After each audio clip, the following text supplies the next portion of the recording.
Hello everyone, this is Jess, reviews editor of GameLuster, and it's the end of 2024. Where did that year go? We're back again with our summary of GameLuster's highest rated games that we reviewed this year. As always, this list is a compilation of games that we've scored either 9 out of 10 or 10 out of 10 in 2024. As we're still a small team, sometimes we don't have time to review all the games that release, so we may be missing some of your favourites, Silent Hill 2 for example, or they maybe just didn't make the 9 out of 10 cut. Please check out our Lusties Awards for more games that our team enjoyed this year. But for now, let's tuck into this very long list of our highest rated games of the year. Vampire Survivors Emergency Meeting is a DLC for, well, Vampire Survivors that adds Among Us content to the game. Emergency Meeting comes with a new map, characters, and weapons. The map is almost an exact copy of the Among Us map, Polars. And what makes this map special is that every 5 minutes, a siren starts going off, giving you a limited amount of time to get to a given location. This is an adoption of the emergency tasks from Among Us that are a major part of its gameplay loop. All the new characters are just differently coloured crewmates, but don't mistake them for simple skins of each other. They each come with their own signature weapon and ability. It's safe to say that every possible element in Among Us has somehow been turned into weaponry in Emergency Meeting. What I thought would be nothing more than a silly meme to get a quick buck turned out to be an incredible DLC, filled with some of the best content Vampire Survivors has to offer.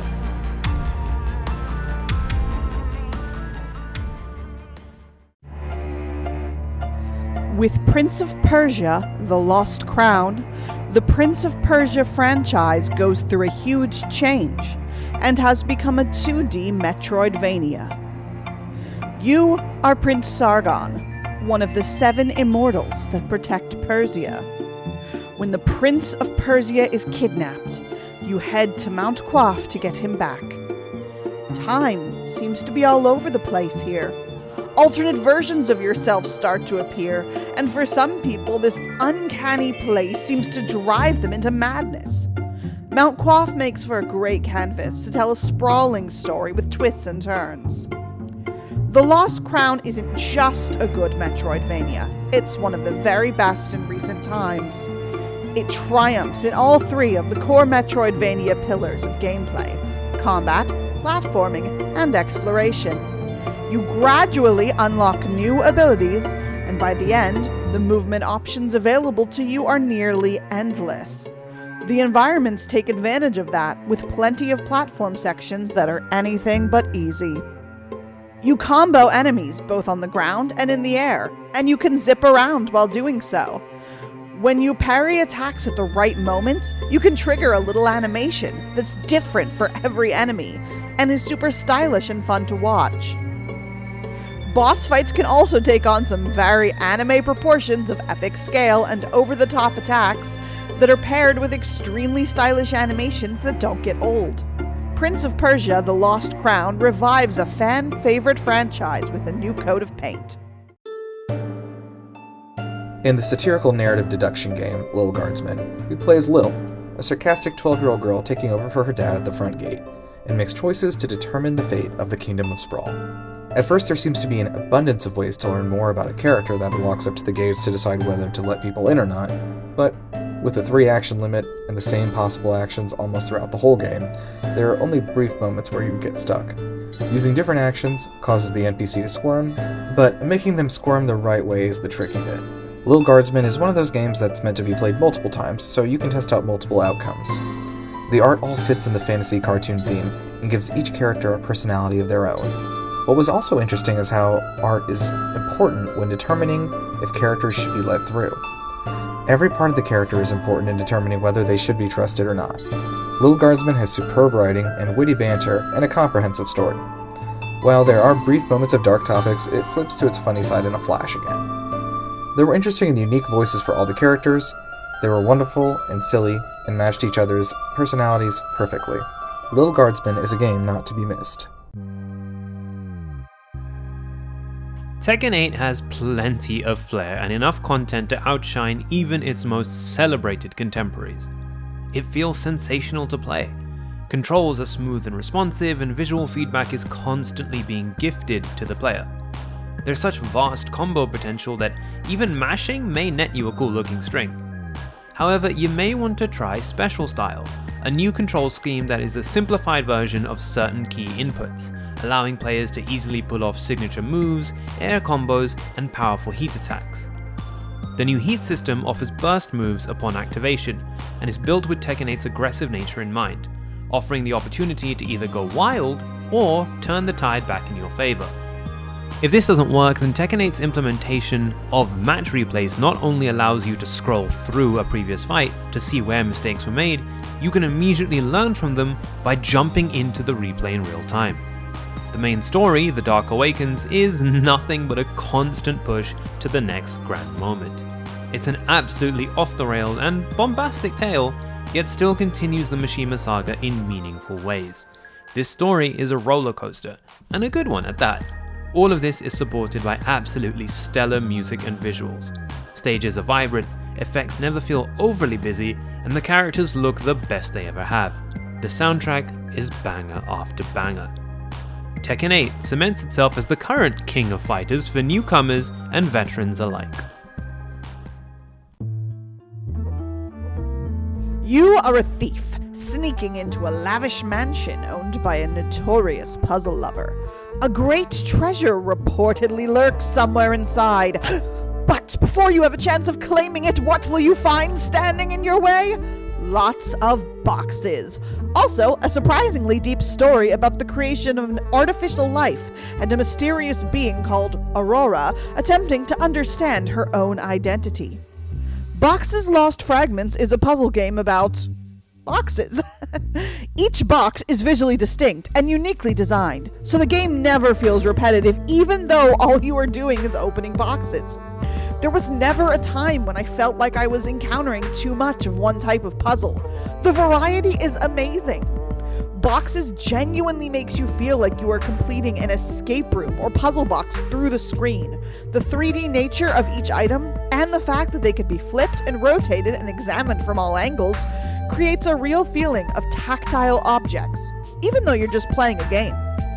Along the way, you'll read fragments of a story that reveals secrets about the identity and backstory of Aurora, a figure deeply connected to the mansion and its many puzzle boxes.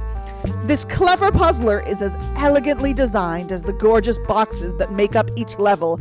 It's an addictive game you can easily sink hours into as you unlock each lock and find each hidden secret.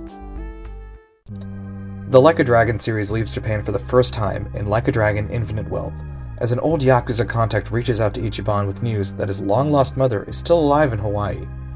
Ichiban grabs the next flight out to meet the mother who left him behind to return his father's ashes to the woman he loved.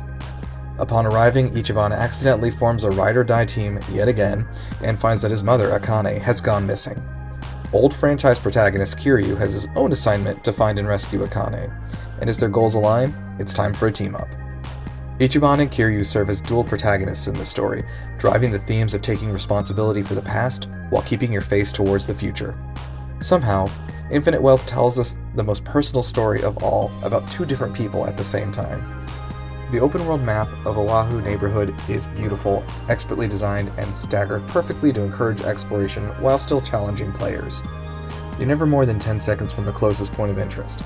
Like previous Like a Dragon games, Infinite Wealth somehow balances this inherently ridiculous task you'll be performing with the most somber and depressing storylines I have ever seen. As the party grows and your social links with them develop, you'll unlock a wide variety of over 20 job classes for the 10 members of your party. Each one comes with a completely different set of attacks, weapon sets, and stats. Each of these classes come with their own specialty weapons that you'll upgrade slowly.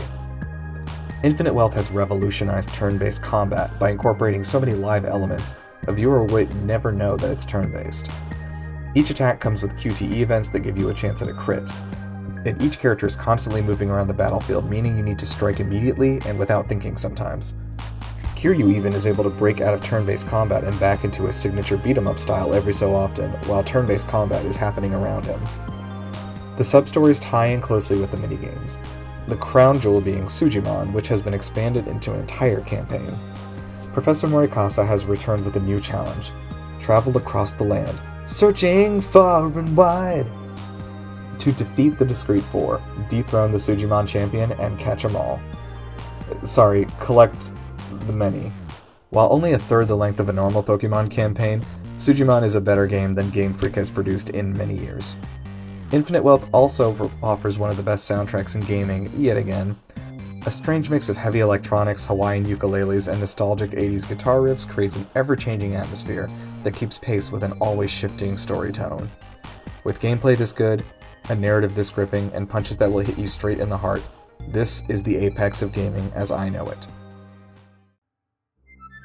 Granblue Fantasy Relink doesn't have much in common with its mobile game predecessor. Instead, imagine something more along the lines of Monster Hunter, but with the skin of a classic JRPG layered on top. A group of adventurers need to stop an evil order from unleashing a godlike creature that would tear the world apart. You're tracking down entities, essentially the elemental gods of this world. As a result, the boss fights that ensue are insane, and they only get crazier as you progress, making for what are guaranteed to be some of the best bosses of 2024. Even the smaller action set pieces are immensely memorable, as they keep things fresh and constantly reinvent themselves, as well as simply being fun to play and pretty epic in scope. The combat is fast and super stylish, as your squad of 4 characters fights against giant enemies. Fighting as a team is vital. You can link your own attack onto the end of an ally's attack, combo special moves of all 4 team members and create a 5th extra strong special move, or you can create a state of slow motion for a couple seconds, in which you can hack into the enemy without worrying, maximizing the synergy of all 4 units within a fight. All 20 playable characters that currently exist in the game have an entirely unique playstyle. Even more individuality comes with the build variety. Every character also has plenty of different abilities, of which you can only equip 4 at a time, as well as several different weapons that each come with their own modifiers. And all of that complexity is presented with an absolutely gorgeous art style and beautiful accompanying music. The world of Granblue is one of steampunk fantasy and islands that hang within the skies, making for a really cool mix of rustic machinery and luscious nature. The music further highlights this harmony. The world of Granblue is one that's mostly at peace, and the beauty of the wind rustling through the endless green fields is easily captured in the magnificent soundtrack. In deck-building roguelike Balatro, you start with a classic deck of cards. 52 cards made up of 4 different suits, each consisting of 13 cards. And then you simply play the cards you draw, with the score based on poker hands. You simply need to reach a certain score every round. But then, there's the shop, in which you use the money you gain by completing rounds. It offers 4 alternative card types to manipulate that score, and this is where this innocent little game of poker earns its complexity. Interestingly, you don't actually have to play every round the game throws at you. You can simply decide to skip one, and you get tags that give you little extras if you want them. Balatro introduces this small risk and reward system of skipping for tags or playing, potentially losing your run, but receiving the money you need to survive long term. Balatro is just addicting. The moment one run ends, you want to start a new one. There's also the incentive of unlocking new cards and starter decks. Balatro is a deceptively simple game, but it just works so damn well. The interactive documentary Goldmaster series is one of the best things to ever happen to video games, and Llamasoft The Jeff Minter Story may just be its magnum opus. In 1991, a time where creative voices in gaming were being sidelined by men in suits and licensed games, Jeff Minter released Lamatron 2112 independently as shareware, a move which reflects the state of the modern gaming industry all too well. 42 of Jeff Minter's games are preserved in the most perfect way imaginable. All the filters I could want, borders emulating the screens of the original release machine, options such as restoring the original loading times, the ability to remap controls, instruction manuals, and the rewind functionality. But also preservation of the crunchy sounds and eye-blasting visuals with a warning in all the titles and sections that include them. Everything you need to enjoy these games is miraculously found here. It always feels like you are on entirely equal ground as the person who went out and bought the game on the day it was released. The most efficient way of experiencing the games is by following the 4 laid out chapters. You get all the context you need to get entranced in the world of the rapidly changing medium, console to console, year to year, with articles and interviews with Jeff Minter. These glimpses into the man's mind are ultimately there to enrich each era and each game of his, which in turn offer perhaps far greater insight. I was looking forward to Final Fantasy VII Rebirth with anticipation and trepidation.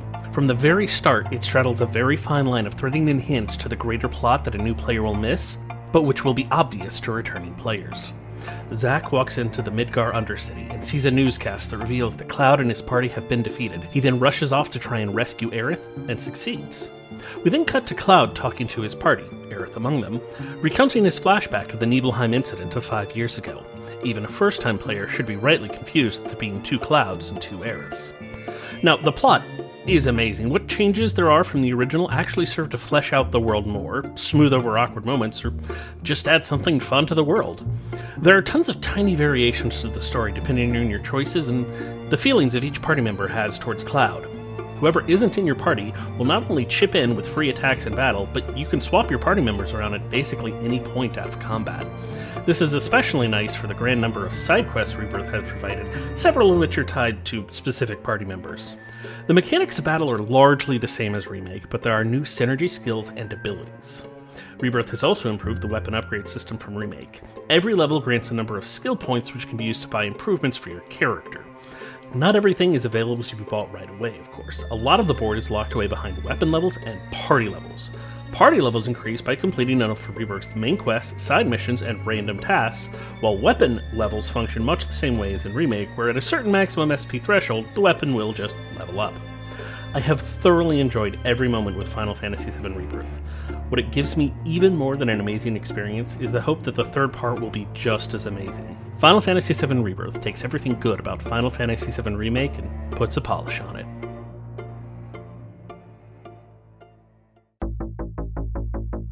Pepper Grinder is one of the greatest 2D platformers I have played in a long time. The primary way of maneuvering through the levels is by drilling through the earth, making for some of the most fluid movement in a 2D platformer. Because there's no way to stop while you're digging, only being able to control in which direction you continue moving, there is constant forward motion. This often goes through entire levels which are naturally built around this never stopping, always moving mentality. As the game progresses, perfect movement for entire sections of a level becomes paramount. Pepper Grinder introduces something new and exciting to discover in every single level.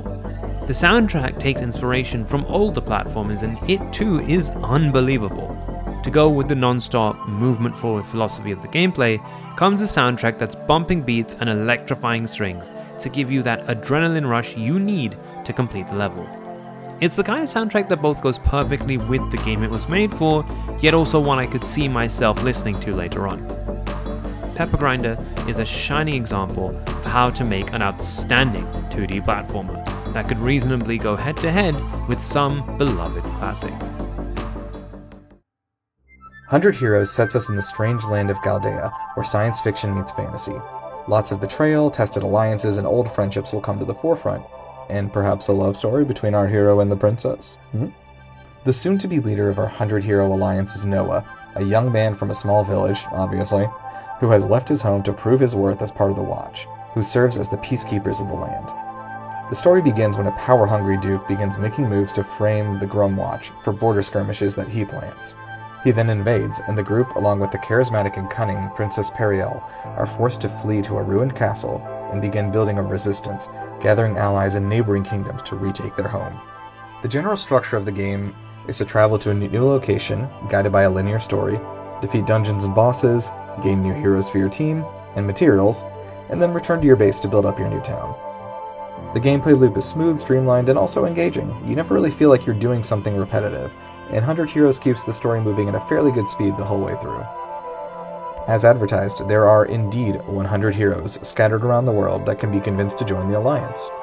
Every one of these heroes is not only equipped with unique abilities, stats, dialogue, and full voice acting, they are all playable.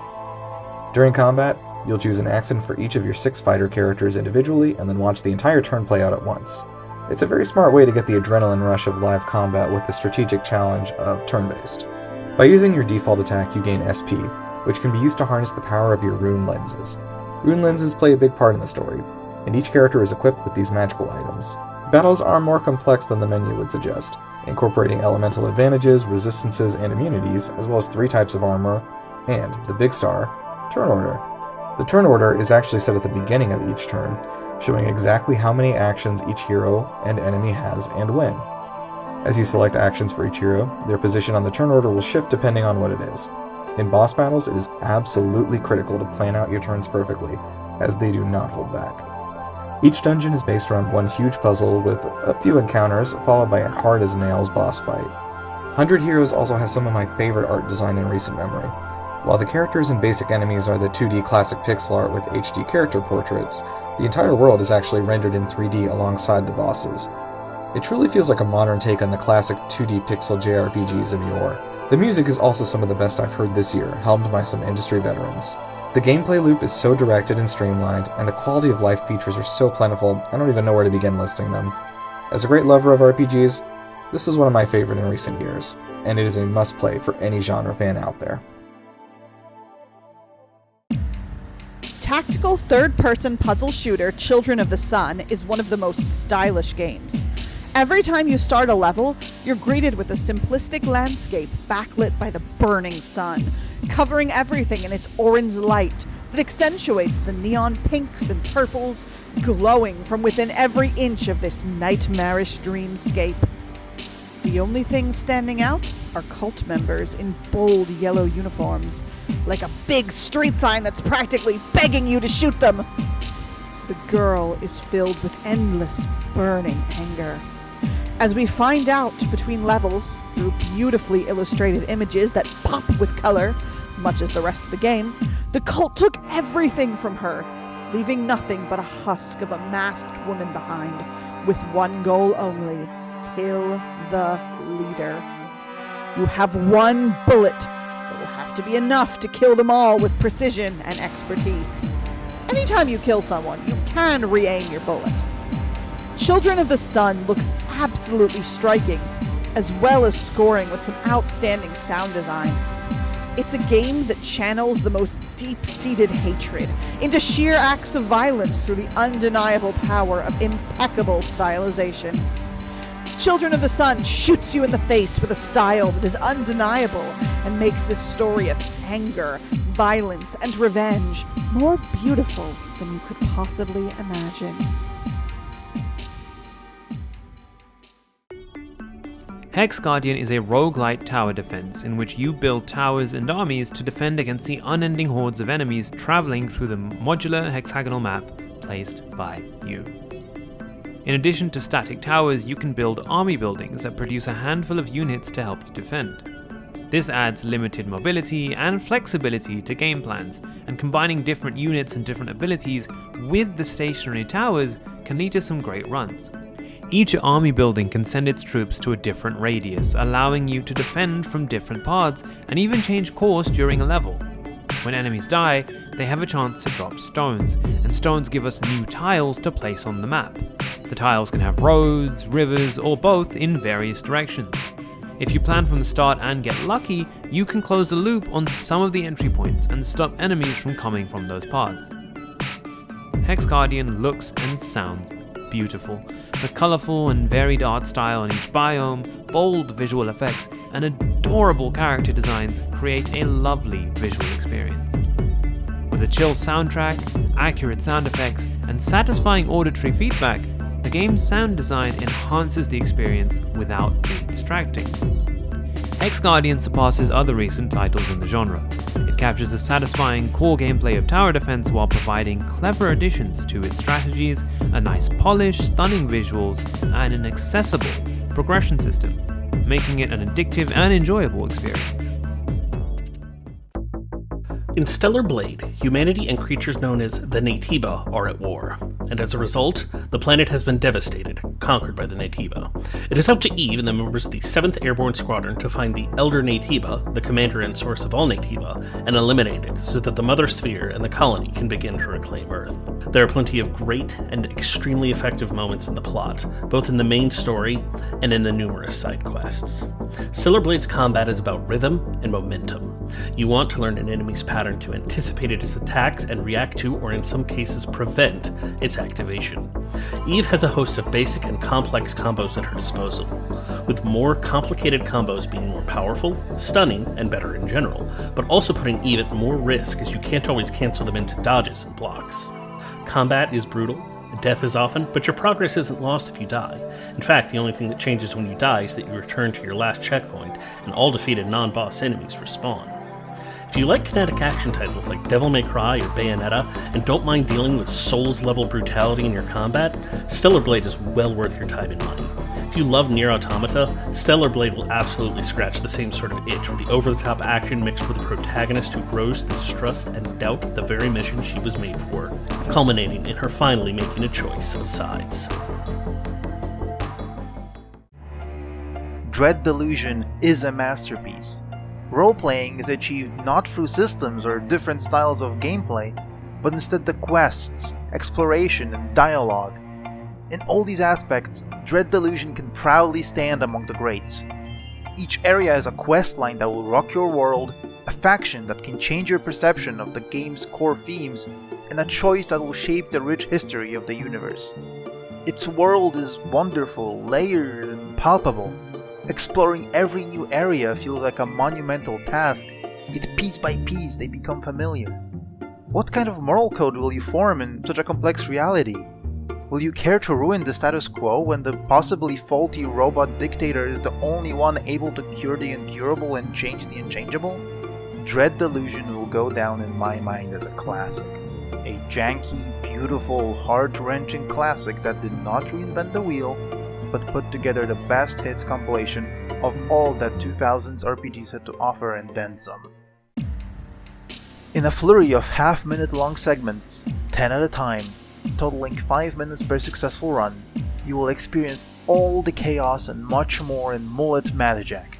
The overwhelming color palette of a modernized mixture between 80s anime and 90s shooters, coupled with perfect sound design of resonating shots, bopping arcade effects, and a nostalgic synthwave beat, all blend to create never-ending surges of unimaginable excitement in what is one of the best roguelike shooters out there. MULLET MADJACK expands on this by introducing environmental mechanics, stylish time-stopping elements like glory kills or temporary invulnerability in the forms of the protagonist's beloved soda. Further levels begin to introduce hazards and death pits, diametrically changing the player's approach from furious dash mashing to room layout learning.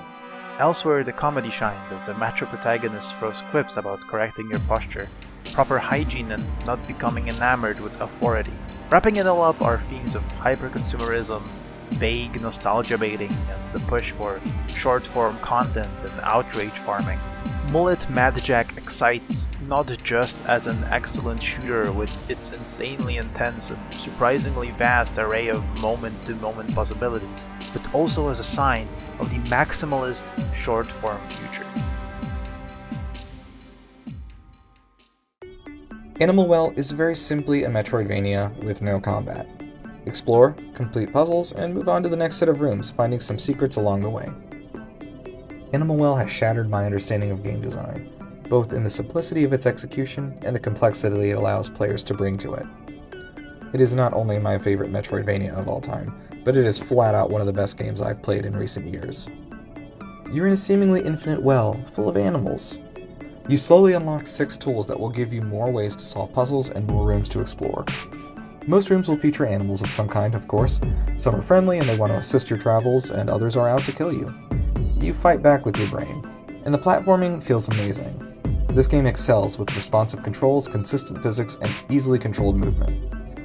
You're free to tackle this world in any order you like as it begins to branch out in many directions, but keep an eagle eye out as there are dozens of hidden rooms just waiting to be stumbled upon. There's also not much punishment for failure.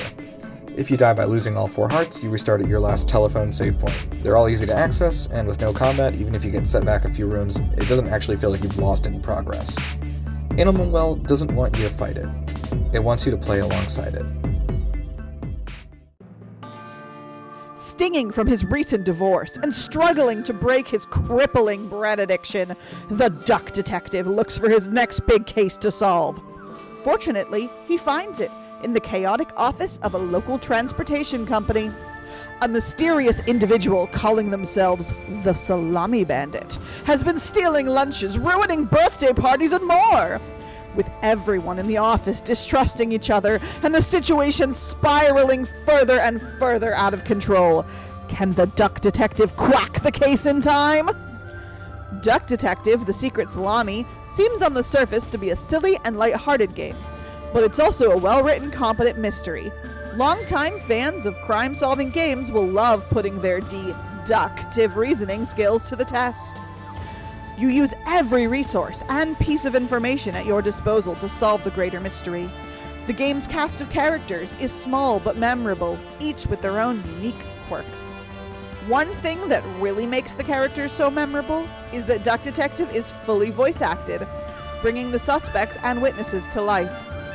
I would encourage all mystery game fans to give Duck Detective, the Secret Salami, a try.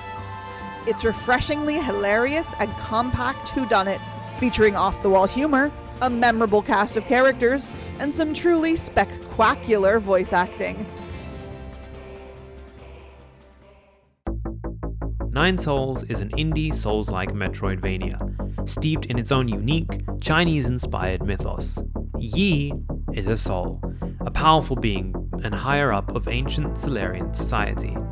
After waking up from being left for dead in a ravine, we guide him through his quest for revenge on the other 9 souls. You see where the title comes from. At every turn, 9 Souls manages to engage the player with its story.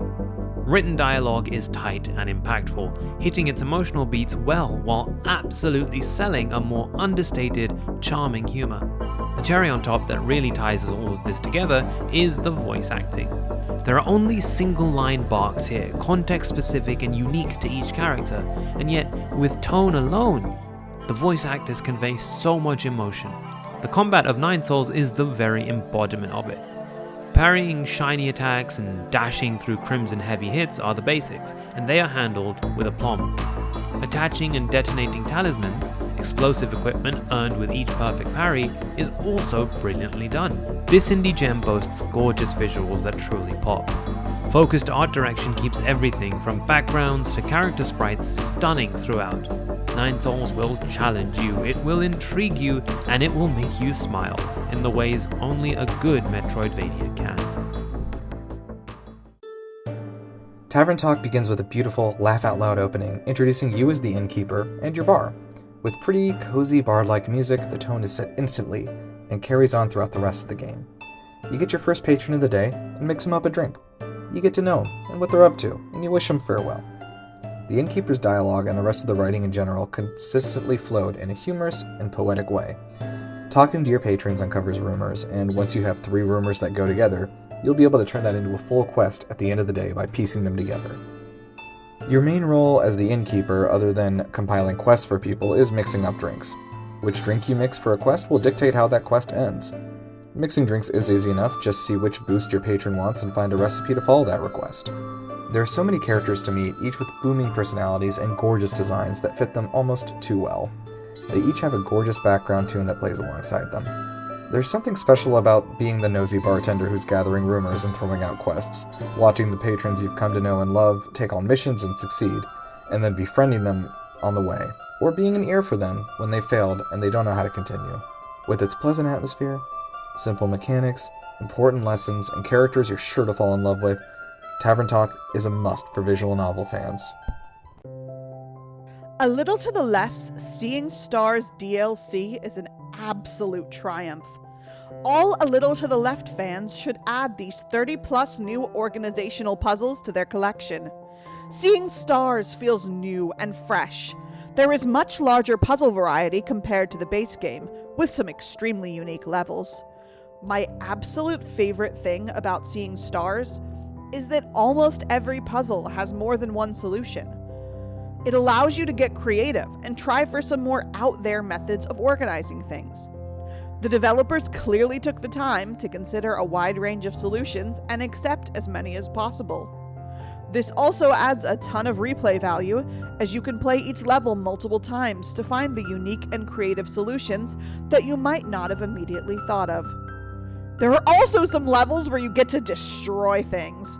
Sure, organizing is cathartic, but sometimes you just want to smash! This DLC is a wonderful addition to the Little to the Left experience. It is completely standalone and can be played without playing any of the base game. Its puzzles are very fun, with tons of variety. The improved hint system is great, the art is adorable as always, and it's wonderful to see the cats again. So if you're in the mood for organizing some things, and perhaps destroying some other things, you should absolutely pick up A Little to the Left, Seeing Stars today. Elden Ring Shadow of the Erdtree is one of the best pieces of downloadable content of all time. I find it hard to think of a world this size that is more packed with such excellent content. Except, well, the base game. Each named location, while smaller in scale than the base game, leaves a stronger impression. Each new weapon feels like it introduces something special. Enemies hide the new upgrade materials in the form of the Erdtree fragments, percentage boosts to damage and defense, and revered spirit ashes, the equivalent for summons and your spectral steed. A short trip around the Land of Shadows opens a plethora of new possibilities. The DLC showcases the very best of every core Souls-like concept. The dungeons retain all of From Software's visual storytelling and level design prowess. From throwbacks to brand new gimmicks, unconventional traversal goodness abound, keys and alternate paths culminating in what is possibly my single favorite location they ever put together. The quality of the dungeons is matched by their conclusions. Bosses, the majority of which jumped in to fill the top spots among my Elden Ring rankings, are all spectacular. Shadow of the Erdtree is a return to basics, which many fell in love with. Traversal has inventive connections between areas, gimmicks, shortcuts, and skips. Combat feels insurmountably difficult once more. The feeling of companionship stays strong from messages, summons, and NPC storylines. The ingenuity of not just the creators, but also the community formed around this game never fails to amaze me. SCHiM is a recreation of that childhood game where we would jump from shadow to shadow and avoid sunlit parts of the street. We have to navigate busy streets and complicated paths while sticking to the shadows. The part of SCHiM that exceeded my expectations was the story, highlighting the contrasts between childhood and adulthood, and how we can find some healing by connecting to our inner child. In the beginning, we play as the shadow of a young boy, playing together on sunny days. We go through different stages of adolescence, teenage years, and adulthood, and eventually grow distant from our human, and we are separated from each other. We watch from a distance as our human struggles in various aspects of life, and we try to catch up and reunite with him again. The shadow that we play as can be interpreted as a projection of the protagonist's inner child, trying to reach out to him and help him in dealing with the hardships that he faces. The levels depict a sense of longing and abandonment in a subtle but meaningful way. Very soon we are introduced to interactable objects that can alter the shadows available to us, adding a puzzle-solving element to some of the more complicated layouts.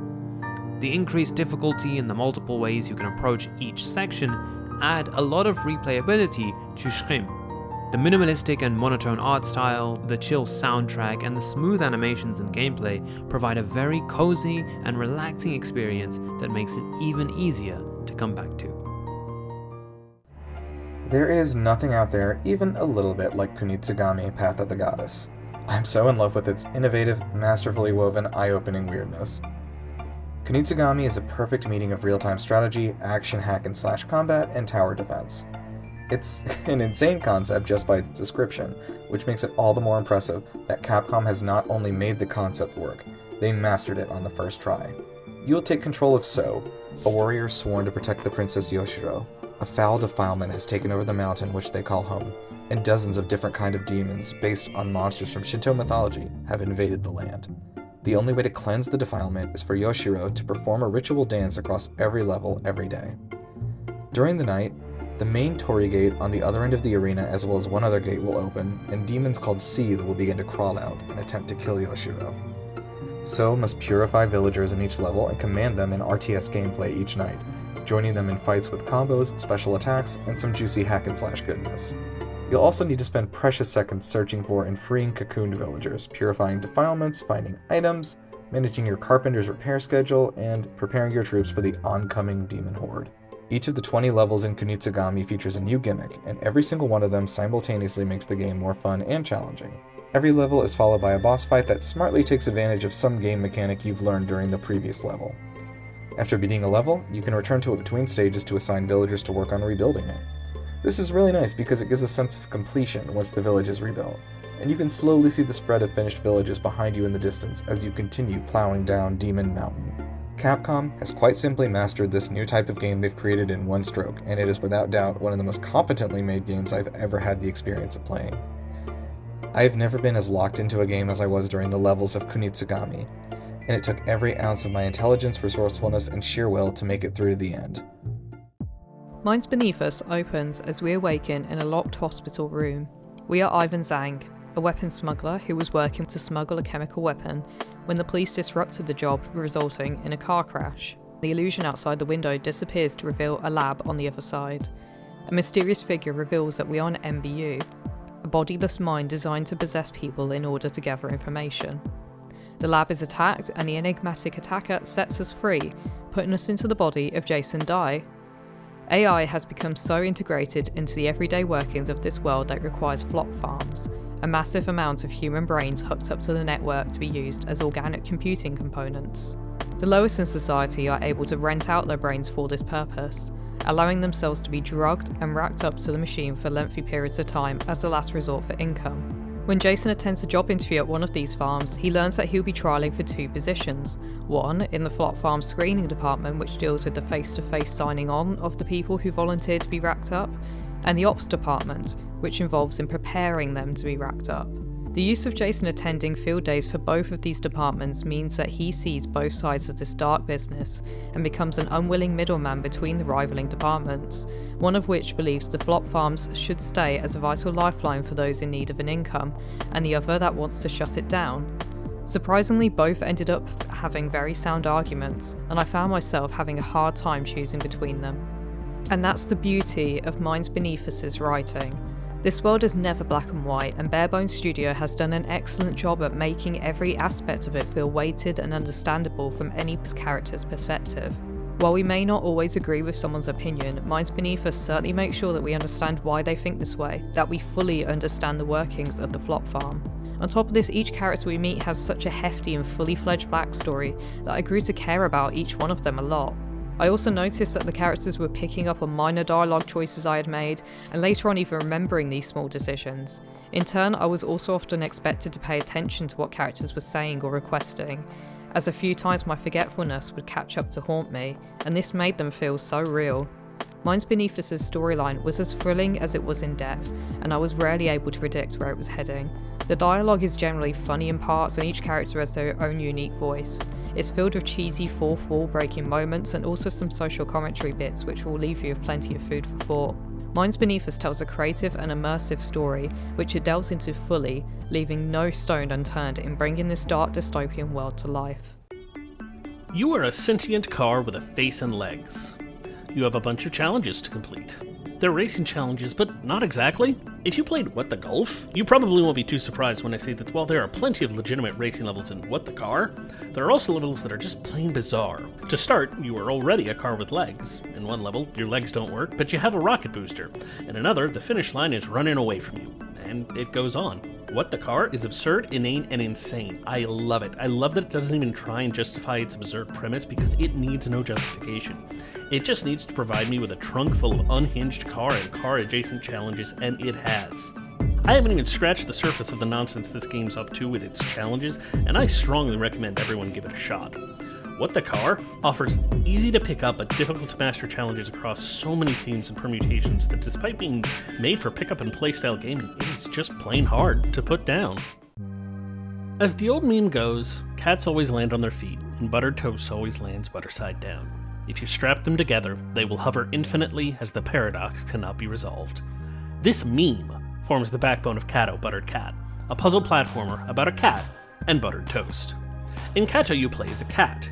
You also play as a sentient piece of toast capable of speech. As the game begins, the cat's milk machine has broken, and the toast needs milk to remain properly buttered. So off the two go into the depths of the facility they live in for the parts they need. The cat and toast have different abilities, and together can use the power of paradox to fly forever. You have to use both the powers of the cat and toast, joined and separate, to solve the puzzles to get the two heroes where they need to be to hop in a teleporter to the next set of puzzles. CATO is full of so many puzzle elements, but they all work together beautifully. The level of attention to detail persists throughout CATO, not just in the regular puzzle levels, but in its secret areas, side mission paths, and its boss fights as well. CATO is the best kind of puzzler, one that starts devilishly simple, ramps up to mind-bendingly inscrutable, and then makes absolute perfect sense once the light bulb flashes and you understand what you have to do. If you like puzzles, cats, or toast, CATO is definitely going to have you purring. Frostpunk is a stone-cold classic, pardon the pun, among the city builder community. Frostpunk 2 is easily one of the best city builder games ever made. The vestiges of New London, your town from the first game, will rally together the disparate tribes of the Frostland in this post-apocalyptic real-time strategy game. And at the heart of your beating civilization is the generator, the only thing keeping your town shielded from the negative 40-degree cold. In order to lay down districts and build out your city, you'll need to frostbreak the deep layer of ice, which takes time and workers. This provides you with something that you can always be doing while waiting for events to trigger or tasks to complete. You're going to be on the edge of your seat, sucked into Frostland from minute 1. The campaign is smoothly structured to help you learn to build out New London from the bare bones that are left, set up exploration teams, explore the Frostland for more resources, and even discover places to found new towns. You'll also need to manage sending resources between your settlements via trading parties. My favorite new component is the City Council. Not only are you selecting which laws you would like to enact, you're also going to be lobbying the different political parties who will agree and disagree with each proposed law. Depending on how events play out in your city under your rule, the political parties will gain different amounts of seats in Parliament each year. I am astounded at the layers of complexity at work in Frostpunk 2. It is not a simple game, and there is no point at which it pretends to be. You're also going to be managing your distribution of labor throughout your districts. As frost breaking the ground, you'll find limited amounts of resources like food, materials, coal, and later oil, and more on which you can set up extraction districts. The generator has to be kept up with upgrades, and you'll also need to maintain your districts from general wear and tear by spending precious prefabs to repair them. There is so much desperation built into every facet of Frostpunk 2, yet there is also unimaginable hope. There's this nobility that comes with watching the last vestiges of humanity band together to battle the elements, and eventually to live, not just survive. It's a beautiful game, both narratively and visually. I would also be remiss to not mention that Frostpunk 2 has one of the best musical scores of the year, easily. Every second of it feels like an epic cinematic moment in some way. Piotr Muszel's score is always building, just as you are. Frostpunk 2 does every single thing better than its predecessor. This game is brutal, unforgiving, hopeful, complicated, and not for the faint of heart. It's polished beyond belief, and every single piece of it clicks perfectly together. Don't let your worst moment define you. But what if your worst moment has doomed your whole crew? This is the situation we are faced with at the beginning of psychological horror game Mouthwashing, after Captain Curly attempts to end his life by purposely crashing the Tulpa, a Pony Express long-haul space freighter. His attempt was unsuccessful. The 5 crew members of the freighter are now stranded in space. Curly is heavily burned, limbless, and left unable to speak after the crash. The crew bitterly keep him alive, forcing painkillers down his throat while questioning why they're even bothering after what he did. Meanwhile, they have months left of power and little food supplies. Their only salvation is currently locked up in the cargo hold. Jimmy, who takes on Curly's role as captain, works to open the cargo hold, but to their dismay, every single one of the thousands of boxes inside is full of mouthwash. We spend the game switching from playing as Captain Curly in the events leading up to the crash, revealing why he chose to do what he did, and then as Jimmy during its aftermath, which starts as listing off the months that go by since the crash until eventually we're counting down to the judgment, as the crew are frantically trying to find ways to survive while also keeping themselves together in the face of doom. Designed to look like a PlayStation 1 game, there's something eerie about the choice of retro graphics, but the creativity in the trippy visuals and meaning behind them is impactful. The ship is designed as a constant reminder of the capitalist world that Mouthwashing is set in, with only the company's interests in mind. Mouthwashing is a horrific game, in the sense that the character's actions and unveiling of the story is where the horror lies rather than the monsters and jump scares. What's that quote about the demons in hell actually being among us? When playing a horror game, I know the developer has done a good job when the atmosphere is so intense I'm even glancing behind my back in the real world to double check that the sounds I'm hearing are actually coming from the game. Roxor Studios taps into this fear in its puzzle horror game Tormenture, where we take on the role of a child in the 1980s who plays a haunted video game of the same name which is supposedly responsible for several missing children. In Tormenture, we continuously switch between the real world in our bedroom and the pixelated world of Tormenture, which has been heavily inspired by Atari's 1980s classics such as Adventure. However, as we become absorbed into securing the 4 relics and completing Tormenture, it turns out the rumours are true, as it soon becomes clear that we are not alone in our bedroom. Roxor Studios has done a fantastic job at modernising Adventure, but Tormenture opens up into a semi-open world which was not part of the original game. This open world features a multitude of creepy NPCs, side quests, and a ton of Easter eggs to discover and collect.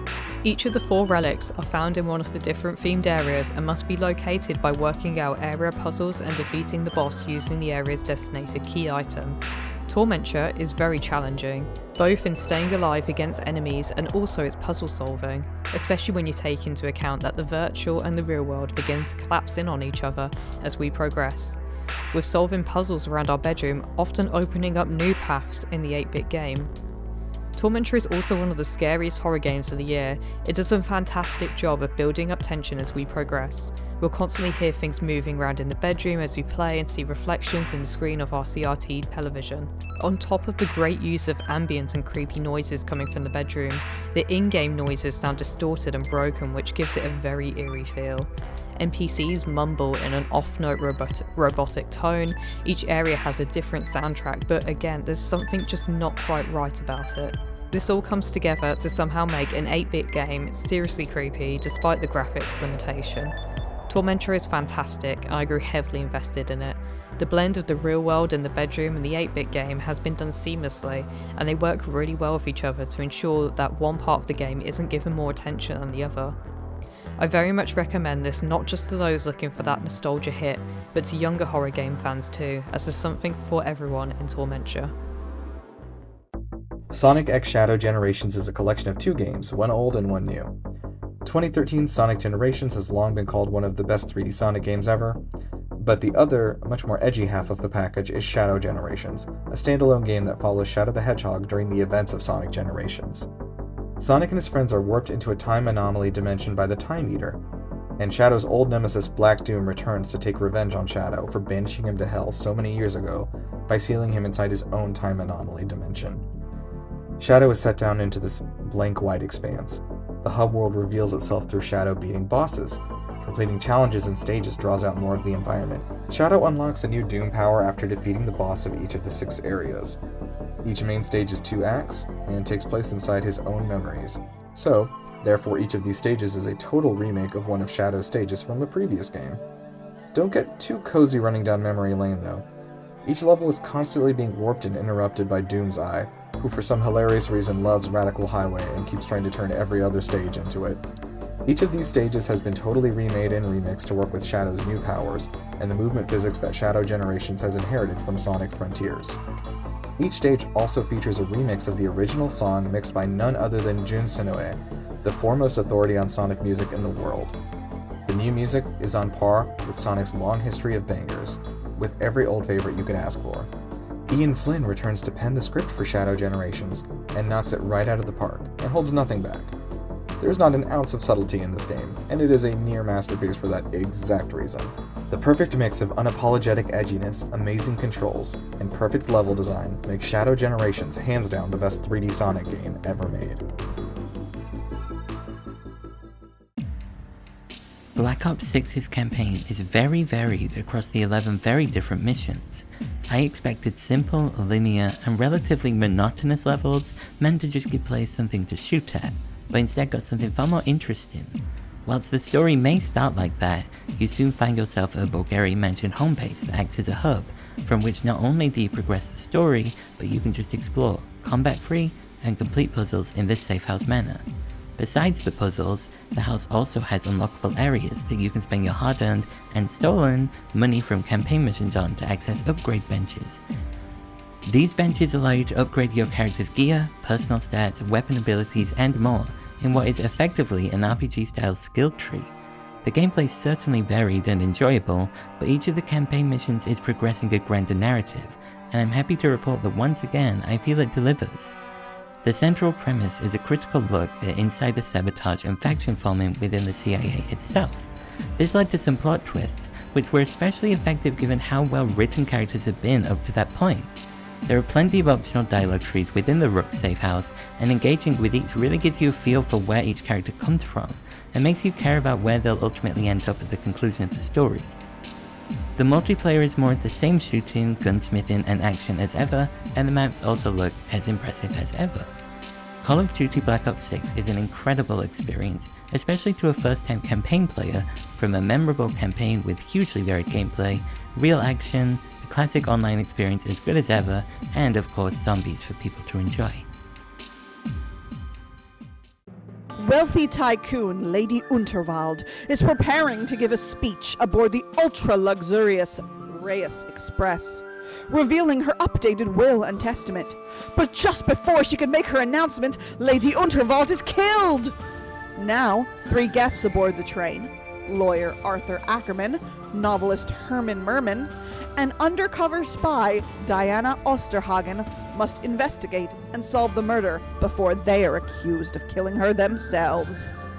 Loco Motive is a fast-paced point-and-click mystery game with rapier wit, a twisty central mystery, and a fun pixel art style that harkens back to classic adventure games. Players alternate between controlling Arthur, Herman, and Diana as they interrogate witnesses, search for evidence, and ultimately find and confront Lady Unterwald's murderer. The humor is strong, with plenty of hilarious dialogue, and the mystery itself is satisfying and well written. Not impossible to solve, but not too easy either. In some place, you are experiencing the same events 2 or 3 times from the perspectives of different characters, and each one truly felt like their contributions to the story were valid and unique. Loco Motive's pixel art style is colorful and eye-catching, and really gives the game its own identity and flair.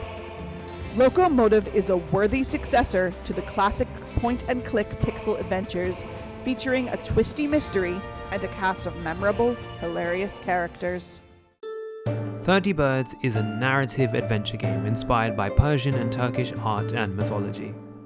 We play as Zig, a young detective who is traveling to the Lantern City to speak to her informant about the upcoming festival. Simurg, the leader of the city, is waking up after years of meditative slumber, but our informant suspects that something's about to go wrong. As soon as Simurg wakes up, she is kidnapped by an unknown entity, and sadness and fear stir within the populace as they watch their beloved leader disappear.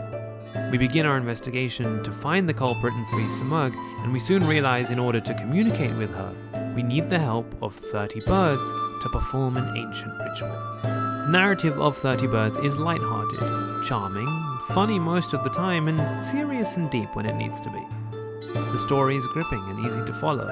The characters are unique and memorable, and the world feels alive. Even without voiceover, the dialogues are interesting, and important characters have distinguishable speech patterns that let their personalities come through.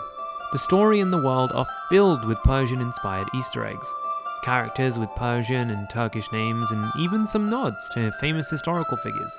The world of 30 Birds felt pleasantly familiar to our reviewer, who is Iranian, filled with cultural and historical references. The art style is a loving tribute to Persian miniature paintings, and it looks absolutely gorgeous.